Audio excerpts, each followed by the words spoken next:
Morning, everyone. Boker Tov and Bruchim Habayim to everyone. Can't believe that it's already been 11 months since the passing of our dear Mitziboni Alav Shalom.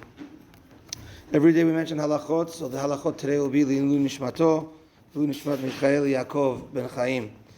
So we're up to in our daily Halachot are the laws of a Hanukat HaBayit. When a person gets a new home, he moves into a new home. We mentioned if a person starts renting a new home, it's a good idea to make a Hanukat HaBayit, to invite a minyan over and recite the appropriate prayers, eat some food, to bless the home, especially if the people that lived in it beforehand, there was, maybe a divorce that went in the house or something like that. It does have an effect on the person that's living there next. So you want to kind of cleanse that for the new start in the new home. So with regards to that seudah, to that meal that occurs on a Hanukat HaBayit, there's a debate if the meal on its own is considered a seudat mitzvah, a meal in the form of a mitzvah or not. For instance, when we have a brit milah, it's certain that the meal that follows the brit milah is what's called a seudat mitzvah. Just like when we have a Shabbat meal, a holiday meal, those are meals that are mitzvah meals. When you eat at that meal, it's if you're fulfilling a mitzvah.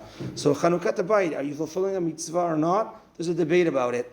But certainly, any meal that you add a Dvar Torah, you add singing, words to praise God, etc., that always elevates the meal to a level of a mitzvah, and that is what occurs at a Hanukat HaBayit.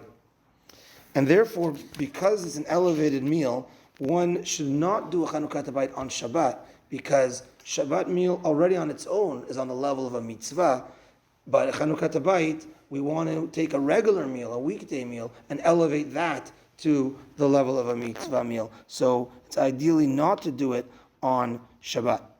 On Chol HaMoed, the interim days on Pesach or Sukkot, one can do a Hanukat HaBayit because technically during Chol HaMoed, one's not obligated to have a seudah. On the first days of Pesach or Sukkot, and the last days, we're obligated to have meals. The middle days, it's a good idea to have a meal, but you're not obligated to. And since you're not obligated to, you can do a Hanukat HaBayit there and elevate that meal during that time. There are many customs, and especially with Moroccans, there's many customs when it talks about moving into a new home. You have to eat couscous, you got to put couscous in the corner, you got to throw money in the house, or you got to do, there's a custom they used to let chickens, a male and a female chicken, run in the house, and then they capture them. They do the shechita, then they eat from the chickens at the meal. Many nice customs, and if you have those customs, then go ahead and continue those customs, as each one has a source. There's a custom of bringing dates, bringing something sweet to the person that moves into the house. And these are all blessings and prayers for the person that now moved into this new house, to wish them well and to wish them good in their new home. So these are all beautiful customs. If you have those customs, it's a good idea to continue them. So those are the halachot for today with regards to Hanukat HaBayit. We'll continue these halachot tomorrow in the coming days as well. Just a few announcements. So following tefillah, there's a breakfast sponsored by the Siboni family in memory, of course, of Mitch Siboni Alav Shalom. Everyone is invited to the breakfast. Following the breakfast, we will be heading to the cemetery right here at Bathurst Lawn. The time to be there is for 10 o'clock. If anyone could join, that would be greatly appreciated.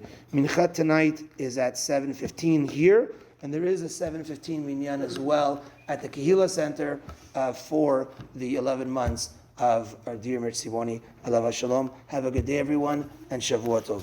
Tana Devilio.